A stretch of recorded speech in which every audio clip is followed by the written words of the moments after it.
Salamlar. Bugün fevral inqilabından sonraki vəziyyətdən danışacağıq. Gəlin baxaq. Fevral inqilabından sonra nəzərinizə çatdırım ki, monarxiya devrilir və Çar 2-ci Nikolay taxtdan salınır. Bununla da Romanovlar sülaləsinin hakimiyyəti başa çatmışdı.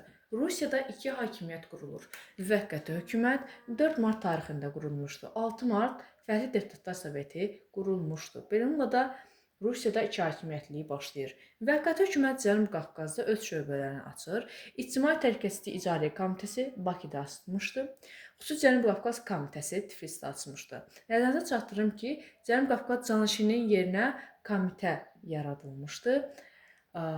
Belə və İctimai Təhlükəsizlik İdarə Komitəsində yerli nümayəndələrimiz də var idi. Məhəmməd Hacınski və Məhəmməd Əmin Rəsulzadə var idi.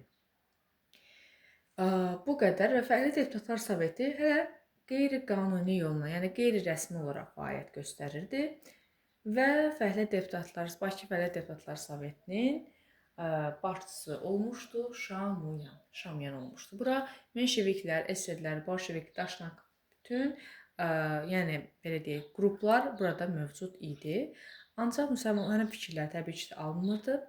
Menşeviklər müharibənin davam etməsini istəyirdi, bolşeviklər isə müharibənin davam etməsini istəmirdi. Bununla da o xalqın daha çox rəğbətini qazanmağı bacarmışdı.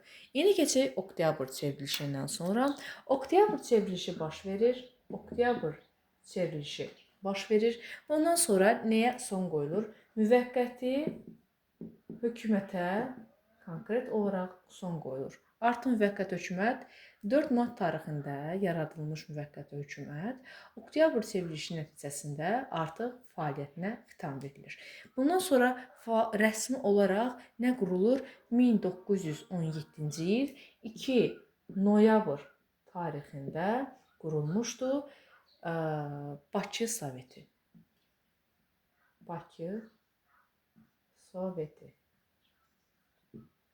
Bakı Sovetinin iki rəqibi var idi. Birincisi İTİK idi. Bakıdaydı, ona görə İTİK. Bakı Sovetinin sosial bazası çox zəif idi. Seçkilərdə az səs qazandığına görə ən böyük özünə belə deyək, rəqib kimi İTİK görürdü. Həm də Bakı Soveti tək hakimiyyətə malik olmaq istəyirdi, amma İTİK və Bakı şəhər Duması da fəaliyyət göstərdiyinə görə bu onun tək hakimiyyətliyi aparmasına mane olurdu. Ona görə də bunların ləğv edilməsinə çalışırdı. İTİK ləğv edilmişdi düz Bakı Sovetinin yaradılmasından 20 gün sonra, yəni 20 noyabr. 22 noyabr İTİK ləğv edilir. Və yenə də baxsaq, görərik ki, Bakı Sovetinin yeganə olaraq rəqibi qalır Bakı Şəhər Duması və Milli Şura. Bunları başçılıq etmişdi Fətəli xan Xoyski. İndi keçəcəyik daha çox bu mövqedən danışmağa, xüsusi Cənubi Qafqaz Komitəsi və onların fəaliyyət növlərindən gəlin baxaq. 23 noyabr İTİK ləğv edilir. Dediyim kimi qalır bir dənə Şəhər Duması. Bakı Şəhər Duması isə Bakı Şəhər Duması fəaliyyətinə nə vaxt son qoyulur? 1918, təbii ki də belə deyim də, Bakı Sovetinin mart soyqırımlarından sonra, həyata keçirdiyi soyqırımlardan sonra 1918 20 aprel tarixində Bakı Şəhər Duması ləğv edilir. 1918-ci il 25 aprel nə yaradılmışdı? Bakı Şəhər Xalq Komissarlar Soveti.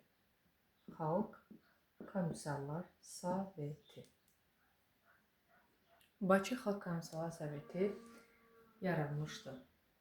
Və artıq gördüyümüz kimi Azərbaycanda mövcud olan, yəni müsəlmanların daha çox təşkil etdiyi qurumlar ləğv edildi.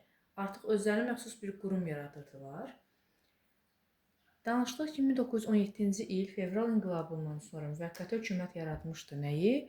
Xüsusi Cənubi Qafqaz Komitəsi. Oktyabr çevrilişindən sonra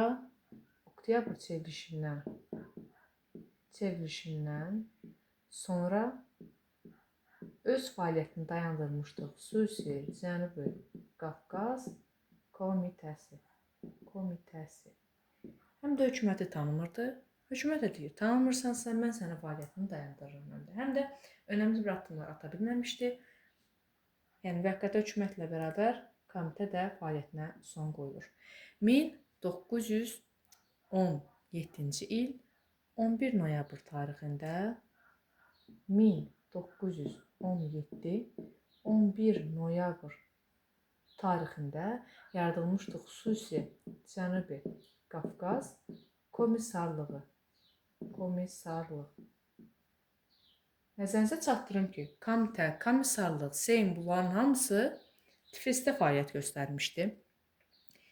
Komissarlığın dövründə Ərzincan barışığı imzalanmışdı. 1917-ci il 5 dekabr Rus qoşunlarının Qafqazdan çıxarılıb tərk silah edilməsi. Təbii ki, Ruslar öz qoşunlarına çıxmaq istəməmişdilər, problem yaratmışdılar. Belə bir problemlə üzləşmişdilər müsəlmanlarımız. Belə. 11 noyabr komissarlığı yaranır. O da komitə kimi hökuməti tanımırdı. Sovet hökumətini tanımırdı.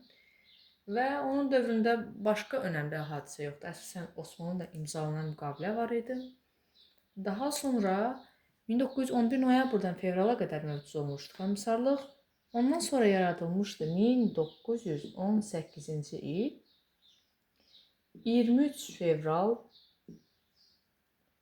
tam olaraq əslində ayı qoymurlar. Xüsusi Cənubi Qafqaz Seymi. Bunu digərlərindən fərqləndirən nə idi? Ali qanunverici rolunu oynayırdı. Parlament rolunu oynayırdı. Bunların ikisi üçün oxşar cəhət nədir? Hər ikisi də Osmanlı ilə müqavilə imzalamışdılar. Osmanlı ilə müqavilə. Bunların isə hər ikisi üçün nədir? Sovet hökumətini tanımamışdılar. Belə bir qərar alınır. Brest-Litov sülhü imzalanır Almaniyadan ki, Qars, Ərdahan, Batum əraziləri Osmanlıya verilməlidir. Ancaq təbii ki də buna ermənilər narazılıqla qarşılanmışdı. Erməni gürcü fraksiyaları, eləcə də Azərbaycanlılar narazılıqla qarşılanmışdı. Osmanlı dövləti isə ona deyir ki, sən müstəqil qərarlar vermək üçün sən müstəqillik, yəni Rusiyadan ayrılıb müstəqil bir qurum elan et özünü. Və bu tələblərimə qarşı çıxma. Ancaq erməni, gürcü bunlardan əl çəkmir. Ermənilər Qars ərazisini istəmişdilər. Erməni istəmişdi Qars. Azərbaycanlılar istəmişdi Batum neftə görə. Təbii ki də gürcülər də nəzərinizə çatdırım ki, burada 44 nəfərlik müsəlman fraksiyası var idi. Seymdə iştirak edirdi. Və ona Məmməd Əmin Rəsulzadə başçılıq edirdi. Seymdə. Gürcülər isə Ərdahan ərazisini istəyirdi. Ərdahan ərazisini. Və artıq görür ki, Osmanlı fikir ayrılıqları var. 8 gün müharibə başlayır. Əvvəz yəni Trabzon konfransı olmuşdu. Burada bu fikirlər söylənilir ki, özünüzü müstəqil elan edin, Rusiyadan asılı olmayın falan. Bu fikirlərlə razılaşmır erməni gürcü fraksiyaları və 8 gün müharibə elan edirlər. Təbii ki də məğlub olurlar. Bu Seymin fəaliyyətini artıq taleyini həll edir. Bundan sonra nə baş verir? Artıq məğlub olandan sonra Osmanlı qalib gəlir və 22 aprel 1918-ci il 22 aprelinə qurulur Xüsusi Cənubi Qafqaz Federativ Demokratik Respublikası qurulmuşdu. Özlərini müstəqil elan edirlər və bundan sonra Batum konfransı keçirilir. Batum sülh müqaviləsi tam başqadır. 1918-ci il 4 iyun AXC ilə Osmanlı arasında, amma konfrans olaraq yəni Cənubi Qafqaz Federativ Demokratik Respublikası ilə Osmanlı arasında imzalanmışdı və Osmanlı deyir ki, siz mənə dəyəcək ziyana görə yeni ərazilər tələb edir. Təbii ki, gürcü ermənilər buna etiraz edirlər və həm də Azərbaycanlılar belə bir təklif etmişdilər ki, daha doğrusu demişlər, bolşeviklər Törədilən bu soyqırımlara, qırğınlara görə tədbirlər görməsə, həyata keçirməsə heç bir şey, biz bu federasiyanın tərkibindən çıxacağıq.